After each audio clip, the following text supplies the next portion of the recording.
का सवाल में बात करेंगे एमसीडी की, एमसीडी में हो रहे हंगामे की कि आखिर बार बार हंगामा क्यों होता है और किस तरह की एक नजीर पेश कर रहा है दिल्ली का एमसीडी सदन। तस्वीरें हमने आपको दिखाई, ये तस्वीरें दुनिया जहान तक पहुंची, उसने लोकतंत्र को शर्मसार जरूर कर दिया।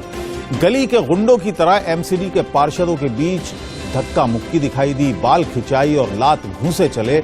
उसने सदन की गरिमा को गिराया और उसके अलावा जनता को भी सोचने पर मजबूर कर दिया कि उन्होंने किसे चुनकर आखिर एमसीडी के सदन में भेजा है। अभी तो पार्षदों को के टंटे ही खत्म नहीं हो रहे हैं, दिल्ली की सुध कब लेंगे। अब तक 6 बैठकें हुई हैं, लेकिन स्टैंडिंग कमेटी के 6 सदस्यों का चुनाव नहीं हो सका है। हालांकि कुल 18 सदस्य होते हैं, लेकिन 6 सदस्यों का चुनाव सदन के अंदर होता है और उसी को लेकर इतना हंगामा हुआ कि एक बार मीटिंग फिर टाल दी गई। फिलहाल 27 फरवरी तक स्टैंडिंग कमेटी के चुनाव को टाल दिया गया है। उधर बीजेपी पार्षद शिखा राय और कमलजीत सहरावत दिल्ली हाईकोर्ट पहुंचे। हाईकोर्ट ने 27 फरवरी को स्टैंडिंग कमेटी को दोबारा चुनाव पर रोक लगा दी।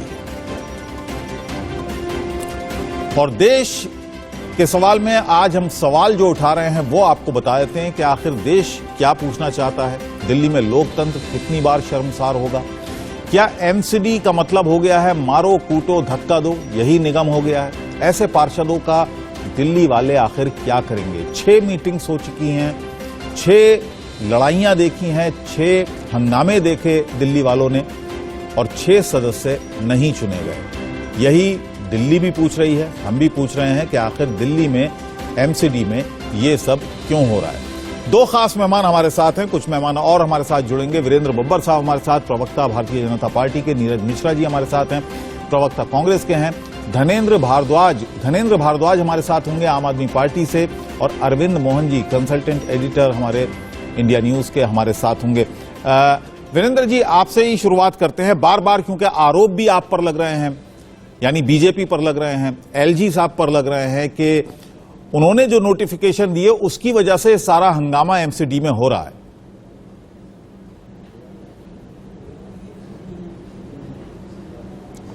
वीरेंद्र जी,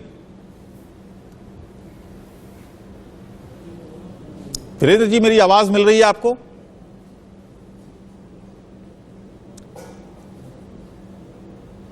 चलिए हम आपके पास आएंगे। कांग्रेस से हमारे साथ इस वक्त नीरज जी हैं। नीरज जी, हालांकि बहुत ज्यादा लेना देना है नहीं, एक पार्षद है कांग्रेस का। क्यों हो रहा है ये हंगामा, क्यों हो रहा है? पूरे दिल्ली वाले देख रहे हैं, पूरा देश इस वक्त देख रहा है, दिल्ली पर सबकी नजरें रहती हैं, देश की राजधानी है, और ये हंगामे की तस्वीरें ये शर्मसार नहीं करती हैं?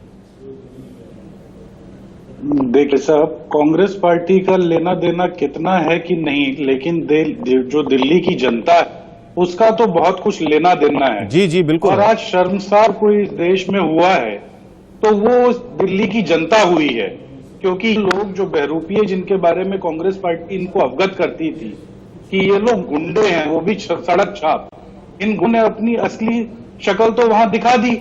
ये हाथ जोड़कर जो वोट मांगने लोग आया करते, आज आपको पता चल गया कि आज आप इनके पास काम कराने जाएंगे तो ये आपको गाली देंगे, आपके साथ झगड़ा करेंगे, क्योंकि इन्होंने तो अपने साथ के पार्षदों को नहीं बख्शा। और दिल्ली की जनता आज इस बात को लेकर शर्मसार है कि जो पूरी दुनिया में जिस दिल्ली शहर के कसीदे पढ़े जा रहे, जो माननीय शीला दीक्षित ने बनाई थी, उस दिल्ली को आज हम लोगों ने क्या बना दिया। और भाजपा के लोगों को कम से कम समझना चाहिए, मोदी जी बड़ा G20 की बात कर रहे हैं, अमृतकाल की बात कर रहे हैं, पूरी दुनिया की नजर आपको क्या लगता है? चलिए आपसे अगर मैं एक रेफरी की हैसियत से पूछूं, आपको क्या लगता है ये सारा हंगामा क्यों हो रहा है? जाहिर है, ठीक है, सत्ता की लड़ाई होती है, लेकिन उसका एक दायरा होता है, उसकी एक गरिमा होती है। इस तरीके से लड़ना, देखिए, एक पुरानी कहावत है कि जब तक आपके अपने घर में आग नहीं निकलती आप बाहर नहीं निकलते।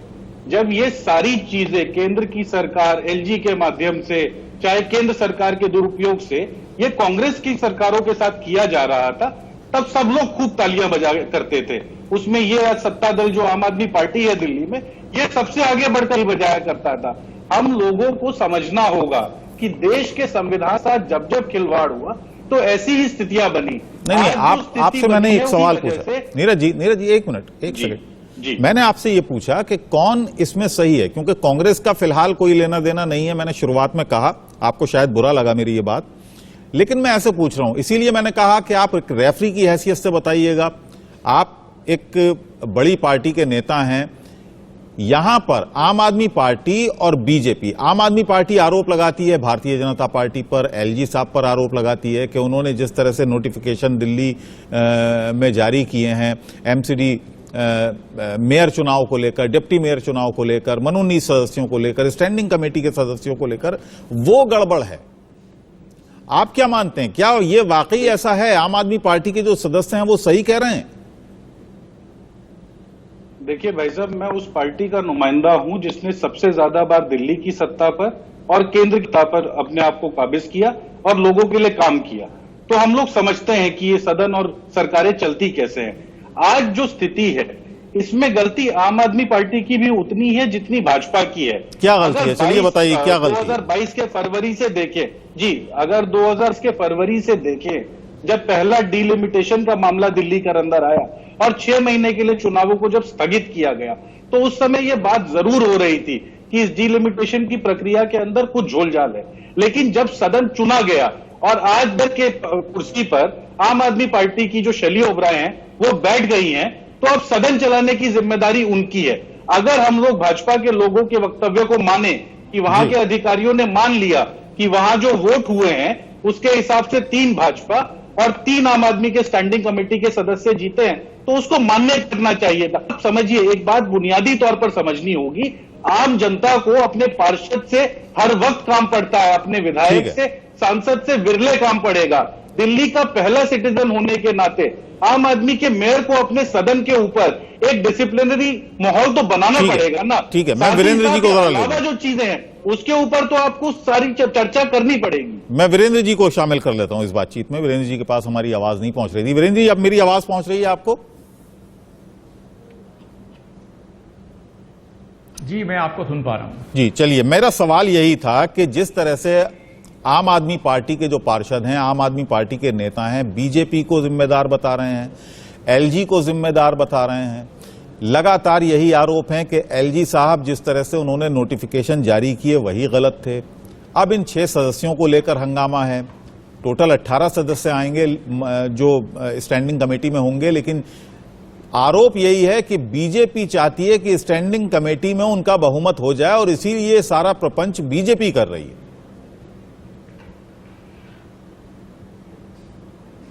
देखिए, मैं आपको एक बात कहना चाहूंगा इससे पहले कि मैं अपनी बात को आगे बढ़ाऊं। मैं आपको ये पेपर दिखाना चाहता हूं सर जी, अगर आपको ठीक लगे तो आप इसको जूम कीजिएगा। ये वो पेपर है जो कल स्थायी बता दीजिए, मुझे दिखाई नहीं दे रहा, आप बता दीजिए द्वारा जो टेक्निकल, ये वो पेपर है जो चुनाव आयोग द्वारा जो टेक्निकल लोग कल स्थायी समिति के चुनाव के लिए भेजे गए थे जी। वोटिंग के बाद उन लोगों ने वैल्यूएशन करके जो रिपोर्ट बनाई, उस रिपोर्ट के आधार पर 3 प्रत्याशी आम आदमी पार्टी के जीते, 3 प्रत्याशी भारतीय जनता पार्टी के जीते, आम आदमी पार्टी का 1 प्रत्याशी हारा। ये वो रिपोर्ट है। इसके साथ में जोड़ करके एक बात कहना चाहूंगा, जब बात आरोप प्रत्यारोप की है तो मैं ये बताना चाहता हूं आपको, जो टेक्निकल कमेटी है, माननीय मेयर महोदया कल जो है प्रोसीडिंग अधिकारी की भूमिका में थी जी। मैं आपको थोड़ा सा पीछे ले जाना चाहूंगा। जब सत्या शर्मा जी जब प्रोसीडिंग अधिकारी थी, उस समय आम आदमी पार्टी के वरिष्ठ नेता मुकेश गोयल जी ने उनसे आग्रह किया कि मेयर, डिप्टी मेयर और स्थायी समिति के चुनाव में मोबाइल और पेन को अलाउड ना किया जाए। सत्या शर्मा जी ने उनकी बात मान करके मोबाइल और पेन पे रोक लगा दी। उसके बाद मेयर का चुनाव हुआ बिना मोबाइल बिना पेन के। मेयर शैली ओबराय जी बन गई। उन्होंने उप महापौर का चुनाव करवाया बिना मोबाइल बिना पेन के। उप महापौर उनका जीत कर आ गया, परंतु जब नतीजे सामने आए तो माननीय मेयर महोदया को 3 वोट कम मिले और डिप्टी मेयर महोदया को 4 वोट कम मिले उनकी आशा के, उम्मीद के अनुसार। इससे उनके यहां खलबली मच गई और उन्होंने स्थायी समिति के चुनाव क्रॉस वोटिंग हुई, अलाउ कर दिया कि आप मोबाइल लेकर के जा सकते हैं। क्रॉस वोटिंग हुई जी, निश्चित रूप से। यानी आम आदमी पार्टी के कुछ सदस्यों ने जी आम आदमी पार्टी के कुछ सदस्यों ने बीजेपी को वोट दिया, भाजपा को वोट डाला। ठीक है। जी उसके बाद खलबली मच गई तो उन्होंने ये कंडीशन रख दी कि स्थायी समिति के जो वोट डालने जाएंगे अपने काउंसलर पे, क्योंकि उनको भरोसा नहीं था, उन्होंने कहा जी मोबाइल लेकर के जाएंगे और काउंसलर्स को इंस्ट्रक्शन दी कि जो आप वोट डालेंगे उसकी फोटो खींच के हमें व्हाट्सएप कीजिए। भारतीय जनता पार्टी के वहां जो पार्षद थे उन्होंने इस चीज का विरोध किया। उनके विरोध के बावजूद लगभग 45 के आसपास वोट उन्होंने पोल करवा दिए और 15 बैलेट पेपर और बांट दिए। जिस प्रकार से हुआ शोर शराबे के दौरान, अच्छा वीरेंद्र जी एक चीज बताइए, को अपनी गलती का एहसास हुआ तो उन्होंने कहा कि आगे से जो वोट पड़ेंगे। आपकी बात सुन ली, एक चीज बताइएगा, अगर मोबाइल फोन लेकर कोई व्यक्ति जाता है और कोई पार्टी अपना एक आदेश जारी करती है कि मोबाइल फोन लेकर जाइए और आपने वोट किसको दिया है ये आप दिखाइए, हालांकि सीक्रेट वोटिंग होती है, ये 6 सदस्य चुने जाते हैं इनकी, ये सीक्रेट वोटिंग होती है। देखिए मैं आपको ये बिल्कुल सीक्रेट, मैं वही तो कह रहा हूं सर। देखिए मैं आपको ध्यान दिलाना चाहूंगा, अभी थोड़ा समय पहले, आपको ज्यादा पुरानी बात नहीं है, राज्यसभा के चुनाव में एक सांसद का वोट इसीलिए इनवैलिड हो गया था कि उन्होंने वोट डालने के बाद दिखाया कि देखो मैंने किसको वोट डाला है जी। और इसी प्रकार से ये सीक्रेट बैलेट है। अगर मान लीजिए ओपन आपने वोटिंग करवानी है तो आप हेड काउंट करवा के वोट करवा लीजिए ना फिर जी। वोट का मतलब क्या है, बैलेट का मतलब क्या है? पार्टी राजनीतिक पार्टी है, वो व्हिप जारी कर सकती है, अपने पार्षदों को आदेश दे सकती है, निर्देश दे सकती है कि आपने व्हिप का उल्लंघन नहीं करना, इतने समय पे पहुंचना है, इस प्रकार से वोट डालना है, परंतु फोटो खींच के भेजने के लिए थोड़ी आदेश दे। अच्छा वोट क्यों दिया आपको? उनका ये आदेश ठीक आम आदमी पार्टी के सदस्यों ने, मेयर उनका चुन के आ गया, डिप्टी मेयर उनका चुनकर आ गया, तो आम आदमी पार्टी के सदस्यों ने बीजेपी के पक्ष में वोट क्यों डाला स्टैंडिंग कमेटी में?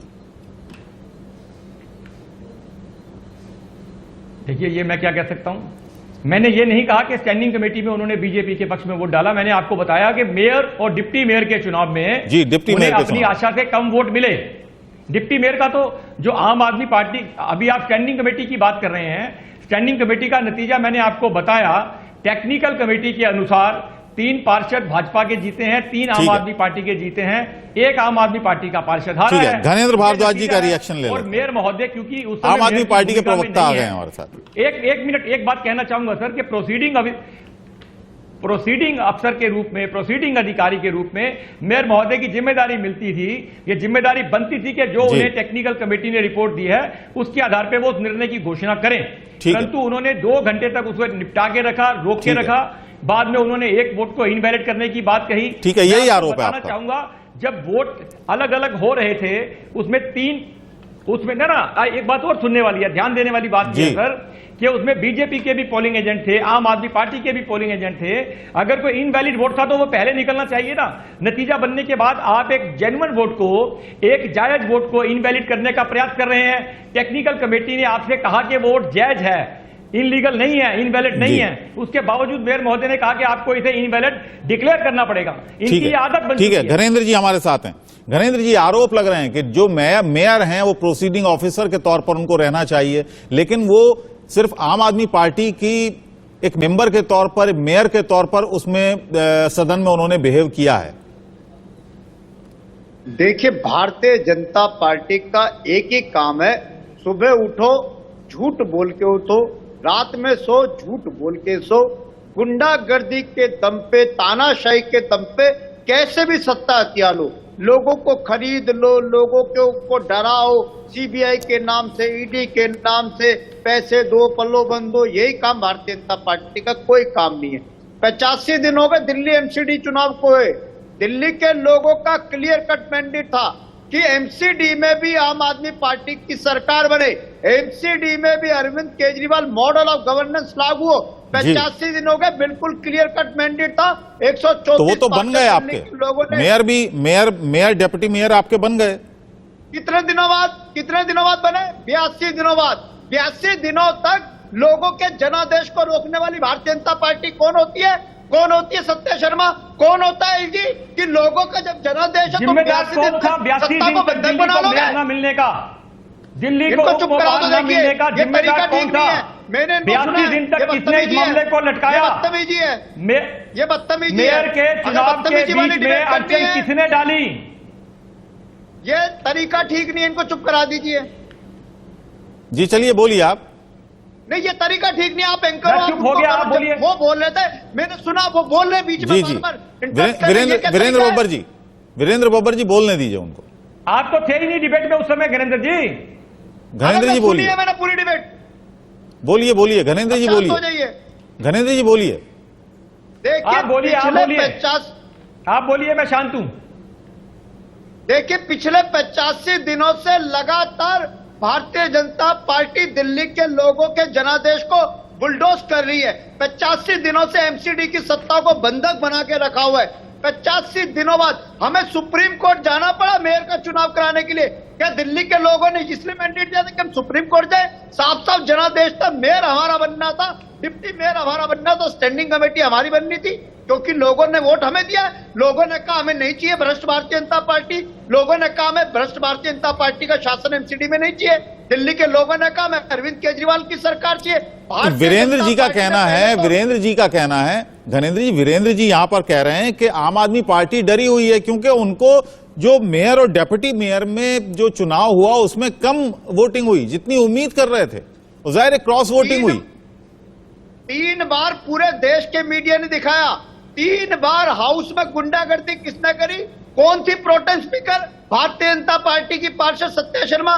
3 बार हाउस एडजर्न करा बगैर किसी कारण के। इनके लोग जाते हैं, गुंडागर्दी करते हैं, महिलाओं के साथ बदतमीजी करते हैं, गाली गलौज करते हैं। कल आशु ठाकुर को मारा, मेयर शैली ओबराय को मारा, उसके ऊपर जानलेवा हमला करा। गुंडे, मवाली, लोफर, लफंगों की पार्टी है भारतीय जनता पार्टी। इनका संविधान कानून में कोई विश्वास नहीं। इनका एक ही काम है, कैसे भी गुंडागर्दी के दम पे, कैसे भी बदमाशी के दम पे शब्दों का इस्तेमाल कर रहे हैं, क्या ये डिबेट के लायक शब्द हैं? नहीं, आप थोड़ा भाषा की मर्यादा रखें। ये जो सब्जी मंडी बना रहे हैं, ये जैसे घटिया शब्दों का इस्तेमाल कर रहे हैं, ये आम आदमी पार्टी की भाषा संयमित रखिए। पूरा देश देख रहा है। देखिए, सिर्फ दिल्ली नहीं, परंतु आपके इन शब्दों से आपका चरित्र पूरी दिल्ली ने देख लिया है। आपके घटिया शब्दों से आपका चरित्र पूरी दिल्ली ने देख लिया है। आपके शब्दों ने बता दिया कि आपके मन में क्या है। आपके शब्दों ने बता दिया आपका व्यवहार क्या है। आपके शब्दों ने बता दिया आपका चरित्र क्या है। आपके शब्दों ने बता दिया आपका कैरेक्टर क्या है। आपके शब्दों ने आपको एक्सपोज कर दिया। मुझे आपके बारे में कुछ बोलने की जरूरत ही नहीं है।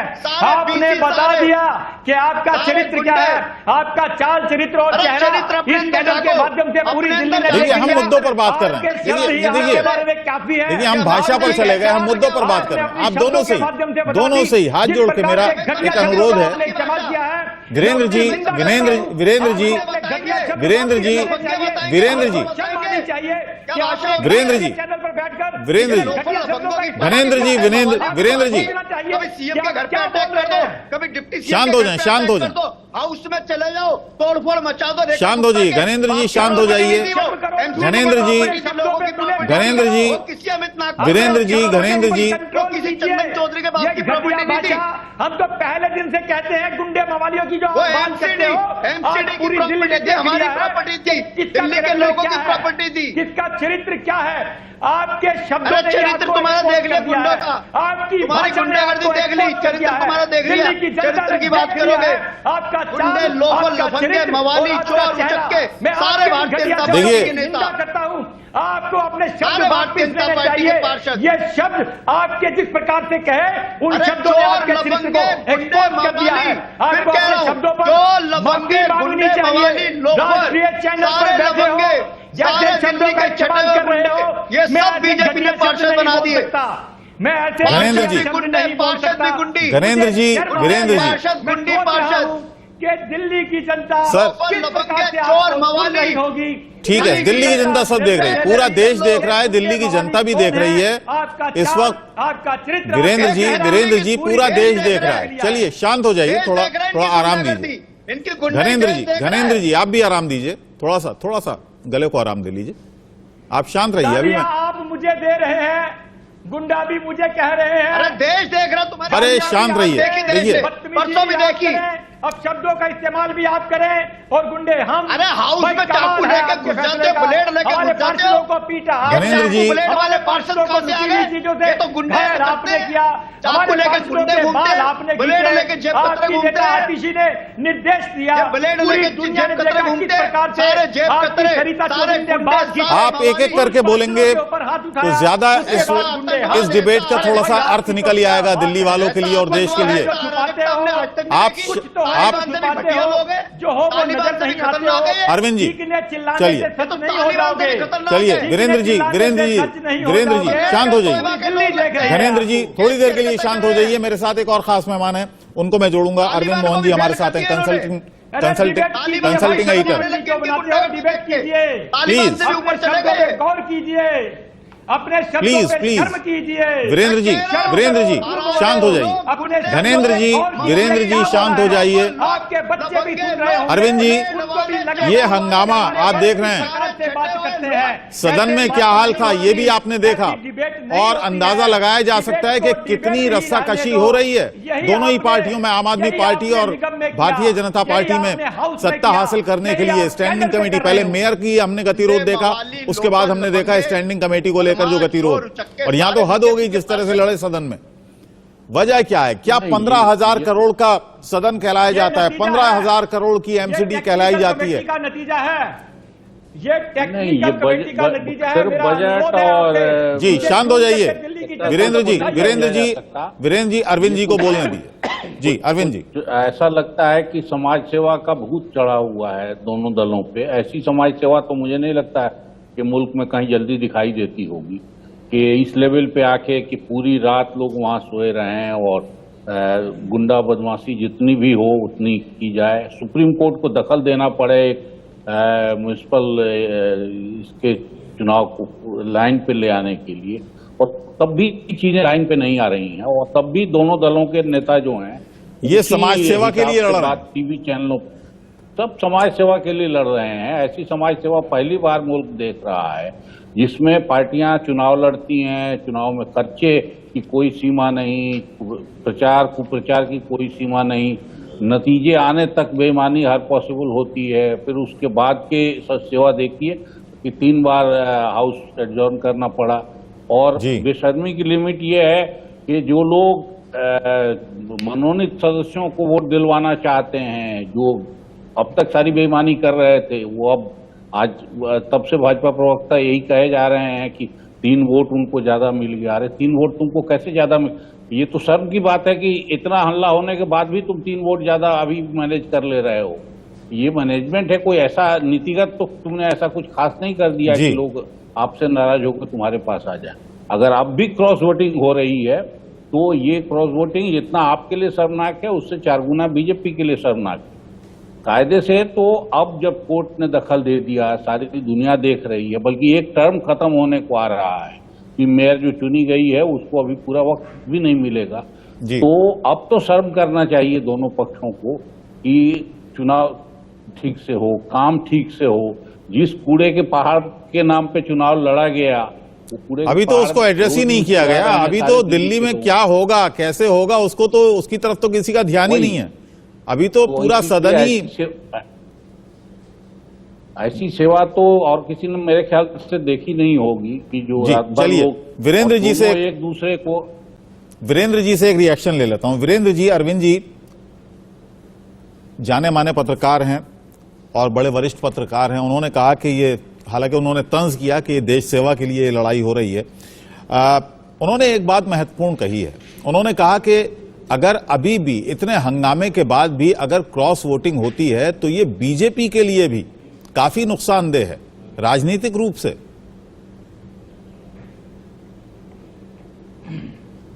देखिए, मैं अरविंद जी की बात को काटूंगा नहीं। अरविंद जी बहुत वरिष्ठ पत्रकार हैं, परंतु मैं आपसे ये कहना चाहता हूं, इसमें फ्लोर मैनेजमेंट की तो कहीं कोई बात ही नहीं है सर। मैंने तो ये बताया कि उनकी आशा से उन्हें 3 वोट कम मिले, उनकी आशा से उप महापौर के चुनाव में 4 वोट कम मिले, इससे वो घबरा गए। उन्होंने अपने पार्षदों के ऊपर चेक लगा दिया, उनके साथ कंडीशन रख दी।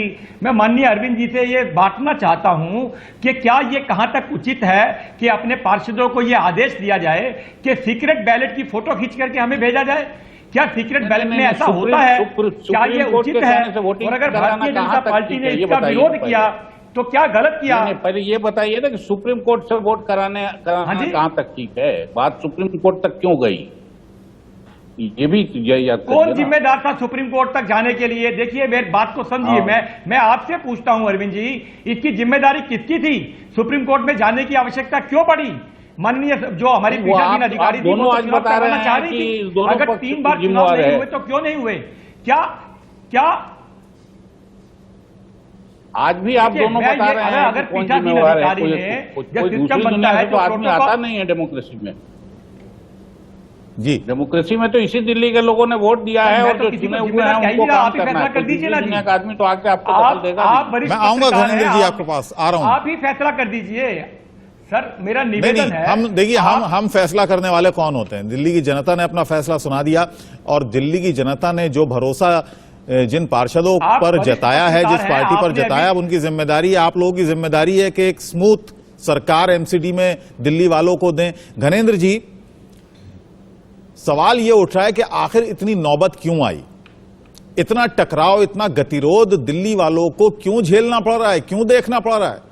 दोनों ही पार्टियां एक दूसरे को जिम्मेदार ठहरा रही हैं। बीजेपी कह रही है आप देखिए- जिम्मेदार हैं, आम आदमी पार्टी कह रही है देखिए- बीजेपी जिम्मेदार है, और पिस रही है देखिए- दिल्ली की जनता। अभी एक सवाल उठाया कि कूड़े के ढेर के नाम पर, कूड़े के पहाड़ मैं के क्या नाम कह रहा पर यह वोट आपको दिल्ली की जनता ने दिया, लेकिन 80-82 दिन तो ऐसे ही गुजर गए। मैं आपको जो आप कह रहे हो, जो आपका दर्द है वो मेरा दर्द है, वही अरविंद जी का दर्द है। फिर सवाल यही उठता है कि दिल्ली के लोगों ने मैंडेट हमें दिया है, शासन चलाने का आदेश हमारे पास है, जनादेश हमारे पास है, 134 पार्षद हमारे पास है, तो अब तक हमारा मेयर क्यों नहीं बन पाया था? क्यों नहीं डिप्टी मेयर बन पाया था? क्यों हमें सुप्रीम कोर्ट की शरण में जाना पड़ा? क्यों स्टैंडिंग कमेटी का चुनाव 2 बार इन्होंने, बीजेपी वालों ने दंगा करके, गुंडागर्दी करके टाल दिया? हम भी तो ये कह रहे हैं 85 दिन पहले सरकार बन जानी चाहिए थी, मेयर भी मिल जाना चाहिए था दिल्ली को, डिप्टी मेयर भी मिल जाना चाहिए था दिल्ली को, नई स्टैंडिंग कमेटी भी मिल जानी चाहिए थी। भारतीय जनता पार्टी को जनादेश विपक्ष में बैठने का, तो ये क्यों कह रहे थे हम मेयर बनाएंगे अपना? ये क्यों कह रहे थे हम डिप्टी मेयर बनाएंगे अपना? ये क्यों कह रहे थे स्टैंडिंग कमेटी बनाएंगे हम अपना? अरे जब जनादेश आपको विपक्ष में बैठने का मिला है, सत्ता चलाने का जनादेश आम आदमी पार्टी को मिला है, तो ये क्यों गुंडागर्दी कर रहे हैं? क्यों बदमाशी कर रहे हैं? क्यों सदन नहीं चलने दे रहे? क्यों मारपिटाई कर रहे हैं? क्यों महिलाओं के साथ अभद्रता कर रहे हैं? ये तो जी। दिल्ली देख रही है, देश जी, देख रहा है। जवाब दीजिए। जब शासन चलाने का मैंडेट हमारे पास वीरेंद्र है, जी। ये कौन होते हैं? वीरेंद्र जी, आरोप आपने सुन लिए। आप ये बोलेंगे नीना जी? देखिए मैं इनसे ये पूछना चाहता हूं आपके चैनल के माध्यम से, जवाब दीजिए। पहले दिन जब मेयर के चुनाव के लिए पीठासीन अधिकारी, जब सदन बुलाया गया, पहले दिन किसने हाउस नहीं चलने दिया? एल्डरमैन की शपथ को लेकर के हाउस में हंगामा किसने किया? किसने तोड़फोड़ की? हाउस को उस समय एडजॉर्न करने के लिए मजबूर कर दिया। यदि एल्डरमैन उस समय शपथ लेते तो उसमें आपको क्या आपत्ति थी? अब जिस प्रकार से आप स्थायी समिति के चुनाव की बात कर रहे हैं, स्थायी समिति का चुनाव तो बड़े अच्छे से हो गया था। स्थायी समिति के चुनाव में तो कहीं कोई दिक्कत ही नहीं थी। नहीं, एल्डरमैन की जब वोट शपथ पड़ पर गए, दिक्कत थी, इसके टेक्निकल अलावा कमेटी ने उनको वोट डिसीजन देने दे के दिया। अधिकार पर दिक्कत मेयर थी। मैडम को, प्रोसीडिंग अधिकारी को तो केवल डिसीजन पढ़ना था उनको, केवल सर पीठासीन अधिकारी को केवल ये बताना शुरू था करूं? कि काउंटिंग के अंदर ये निकल करके आया है, इस प्रकार शुरू से करूं? ये पार्षद जीते हैं, ये एक पार्षद मिनट, एक हारे मिनट। हैं। उसकी घोषणा करते, जी। स्टैंडिंग कमेटी हो जाती।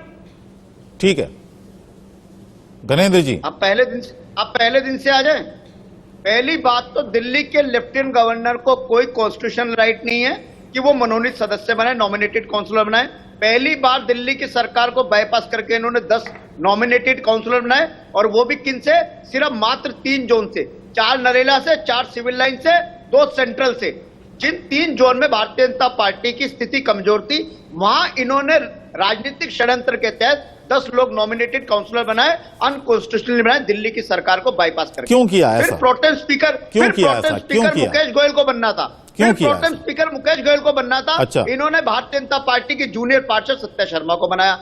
यहां से खेल शुरू हुआ। फिर ये कहते रहे मनोनीत पार्षद वोट डालेंगे, कहते रहे मनोनीत पार्षद वोट डालेंगे हाउस में मेयर की, डिप्टी मेयर की। फिर सुप्रीम कोर्ट ने कहा कि मनोनीत पार्षदों को कोई अधिकार नहीं है, संविधान में कोई प्रावधान नहीं है। सुप्रीम कोर्ट को कहना पड़ा जब सुप्रीम कानून में लिखा है, संविधान में लिखा है, हम कहते हैं जी कानून में लिखा है, संविधान में लिखा है कि मनोनीत पार्षद वोट नहीं करेंगे। कह रहे नहीं जी हम कह रहे हैं, मेरे लिए आप कौन होते हो? कह रहे जी एलजी कहते हैं I am the boss, I am the administrator, जो मैंने कह दिया वही है। मैं ना कानून को मानता हूं, ना संविधान को मानता हूं, ना डीएमसी एक्ट को मानता हूं। इस तरीके की गुंडागर्दी चली। ठीक है, जवाब ले लेते हैं, जवाब ले लेते हैं। वीरेंद्र जी आपने जो सवाल उठाया, वीरेंद्र जी आपने जो सवाल उठाया था आम आदमी पार्टी की तरफ, उन्होंने जवाब दिया। उन्होंने कहा कि एलजी साहब कौन होते हैं सर?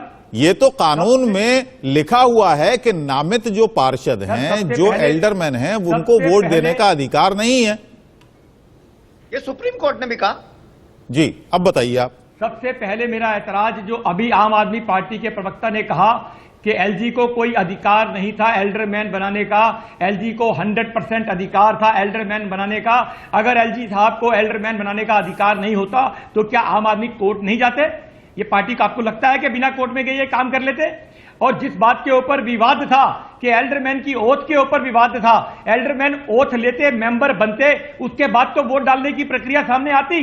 एलजी साहब ने मेंबर बनाए, अपने विवेक से बनाए, और जिस प्रकार से आपने देखा अभी एलजी साहब के बारे में जिस प्रकार, यानी दिल्ली सरकार का कोई लेना देना नहीं होता एल्डरमैन बनाने में। आपका ये कहना है? देखिए एक जिम्मेदार, आप एक जिम्मेदार पार्टी के नेता हैं, प्रवक्ता हैं। एलजी साहब का विशेष अधिकार है। आप नेशनल टेलीविजन पर बैठे हैं वीरेंद्र जी, आप चलिए, मैं आपकी बात मान लूंगा, पढ़ के आना चाहिए। मैं आपकी बात मान लूंगा। आप ये बता दीजिए, एलजी साहब को एल्डरमैन बनाने से पहले दिल्ली सरकार से किसी तरह की कोई सहमति, किसी तरह की कोई चर्चा की जरूरत नहीं है?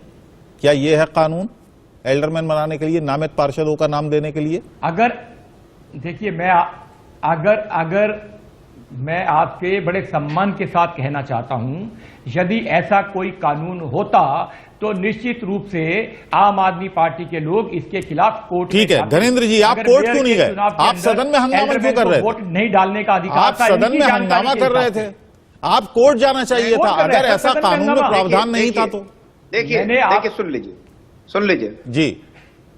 देखिए भारतीय जनता पार्टी की आप एक एक चीज को समझिए। भारतीय जनता पार्टी ने 10 नॉमिनेटेड काउंसिलर बनाए। सिर्फ कहां से बनाए? 3 जोन से, 4 नरेला, 4 सिविल लाइन, 2 सेंट्रल।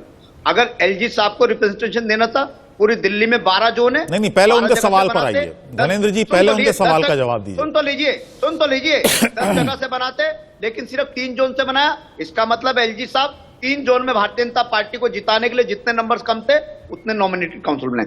दूसरा, मैं क्योंकि खुद नॉमिनेटेड काउंसिलर रहा हूं, मैं आपको बता रहा हूं, मैं प्रोसेस के बारे में इसलिए आपको बता रहा हूं। मैं खुद नॉमिनेटेड काउंसिलर रहा हूं। एक प्रोसेस का सिस्टम है कि दिल्ली की सरकार एक अनुशंसा भेजती है, रिकमेंडेशन भेजती है कि ये लोग नॉमिनेटेड काउंसिलर बनेंगे, और दिल्ली का जो शहरी विकास विभाग है, यूडी डिपार्टमेंट के थ्रू वो फाइल प्रोसेस होकर लेफ्टिनेंट गवर्नर साहब के पास जाती है। लेफ्टिनेंट गवर्नर साहब की मर्जी है कि उसको अप्रूव्ड करे, या उसमें अगर किसी नाम से वो डिसएग्री है तो कह सकते हैं कि मैं इस नाम से डिसएग्री हूं। ठीक है, इन्होंने इस पूरे प्रोसेस को ओवररूल कर दिया। ना दिल्ली सरकार से नाम गए, ना यूडी डिपार्टमेंट से बात हुई। एलजी साहब ने सीधा एक अध्यादेश जारी कर दिया कि जी मैं इनको 10 लोगों को बना। ठीक है वीरेंद्र जी, मैं आऊंगा आपके पास। एक बहुत ही न्यूट्रल राय यहां पर मिलने वाली है। मैं आऊंगा आपके पास, आऊंगा धर्मेंद्र जी, आऊंगा। एक न्यूट्रल राय ले लेते हैं, क्योंकि कांग्रेस के भी नेता हमारे साथ हैं, नीरज मिश्रा जी, वो न्यूट्रल राय देंगे कि एलजी साहब ने क्या किया, आम आदमी पार्टी ने किया, भारतीय जनता पार्टी क्या कर रही है। नीरज जी, दोनों तर्क आप सुन रहे हैं। आप हालांकि कांग्रेस के हैं, और फिलहाल जो लड़ाई है वो आम आदमी पार्टी और बीजेपी की है।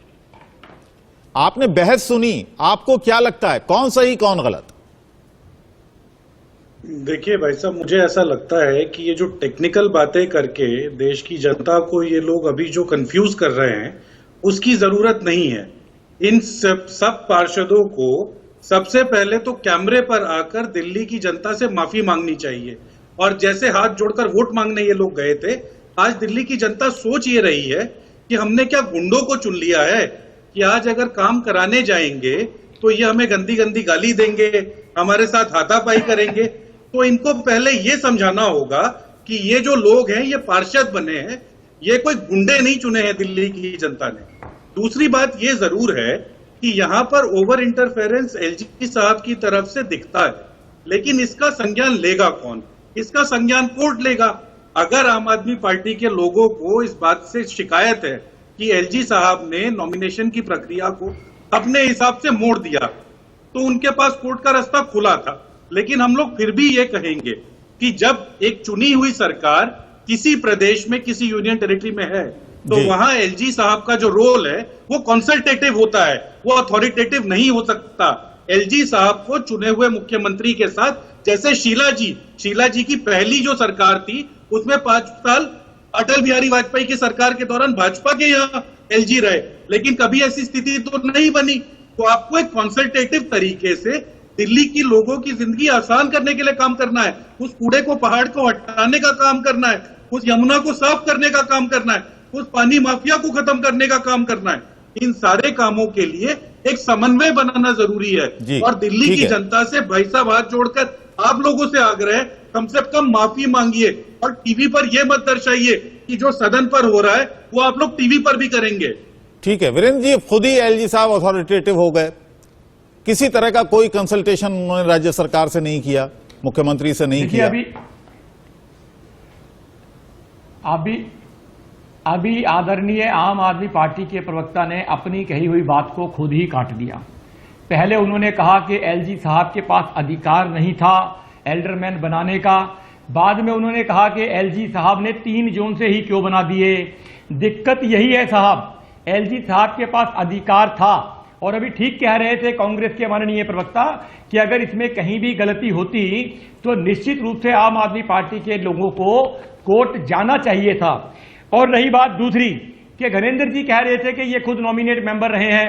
भाई डीएमसी एक्ट में बदलाव हो गया है, पिछले डीएमसी एक्ट को पढ़ लो, इस डीएमसी एक्ट को पढ़ लो, जो बदलाव हो गया है उस बदलाव के अंतर्गत जो चीजें सामने आई हैं उसके आधार पर निर्णय हो रहे हैं। आप यदि एल्डरमैन को ओथ लेने से नहीं रोकते पहले दिन, तो पहले दिन ही सारा काम साफ सुथरे तरीके से हो जाता। आपके मन में मैल थी, आपको दिक्कत थी, आपने आम आदमी पार्टी के मैं पूछ लेता हूं क्या बदलाव हुए हैं डीएमसी एक्ट के निगम पार्षदों ने जिस प्रकार से, आप पढ़ लीजिए ना सर, मैं पढ़वा देता हूं आपको सर, आप आदेश कीजिए। और ये एक बात और बता दूं सर, जिस प्रकार से सदन में लगातार ये काम हो रहा है उस प्रकार से ही अगर चलता रहा तो जो नया डीएमसी एक्ट है उसके अंदर एक धारा क्लियर है कि मुझे तो लगता है अगर ये परिस्थितियां निश्चित रूप से जल्दी से जल्दी ठीक नहीं की गई तो इसके परिणाम कोई बहुत अच्छे आने वाले नहीं है। टेक्निकल कमेटी को चुनाव आयोग द्वारा भेजा गया था, उसका निर्णय सर्वमान्य है, इन्हें मानना चाहिए था।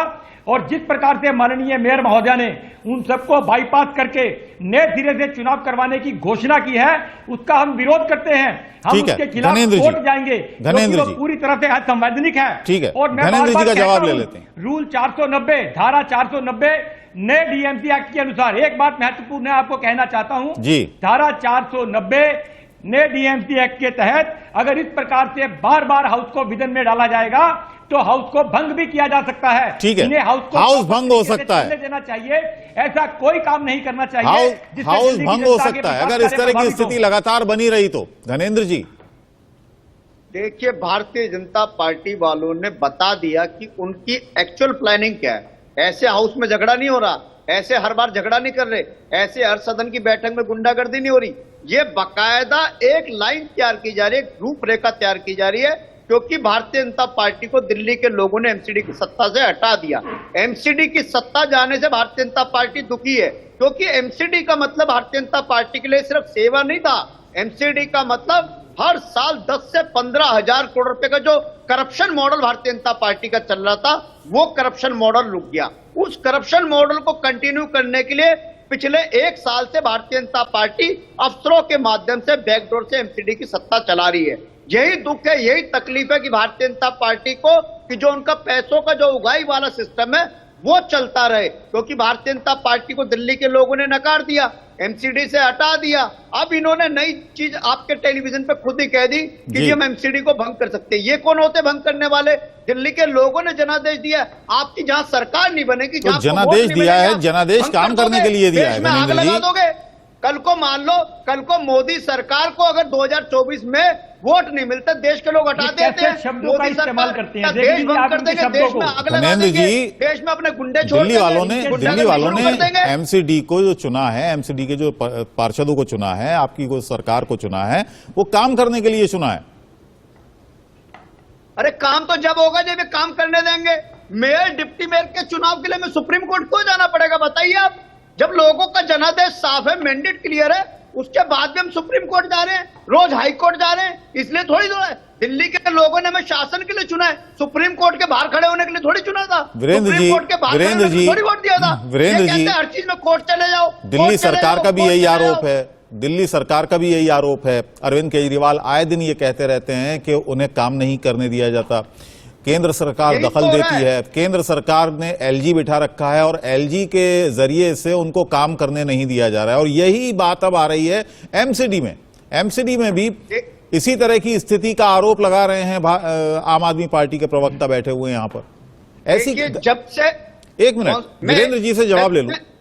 मैं सुन लीजिए 10 सेकंड और। देखिए, कॉन्स्टिट्यूशन में एलजी का रोल डिफाइंड है और इलेक्टेड गवर्नमेंट का रोल डिफाइंड है। अब वीरेंद्र जी, अब मेरी बारी है। वीरेंद्र जी, अब वीरेंद्र जी, अब वीरेंद्र जी को बोलने दीजिए। अब मेरी बारी है। देखिए, मैं आपको बताना चाहता हूं, परसों रात को क्या हुआ।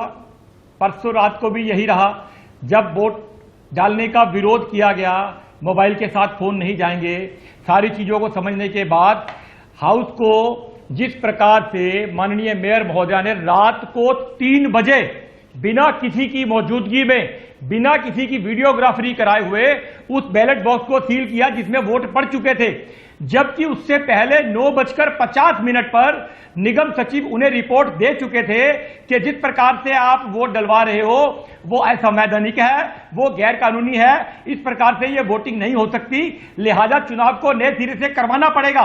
9:50 पे लिखित रिपोर्ट मिलने के बावजूद मेयर मैडम ने पूरी रात निगम पार्षदों को वहां बिठा के रखा, उसमें महिला पार्षद भी थी।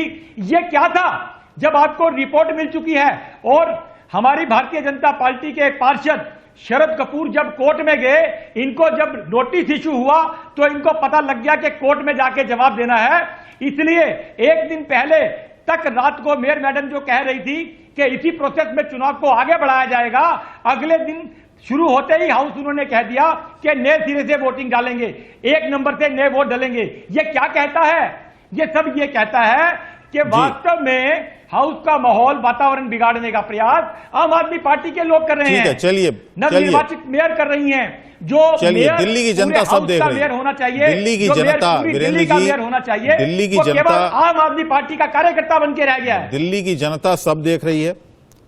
और अरविंद जी, आपको मैं बहुत वक्त नहीं दे पाया, आपसे चाहूंगा कि एक कंक्लूडिंग रिमार्क जरूर दें जो स्थिति बनी हुई है।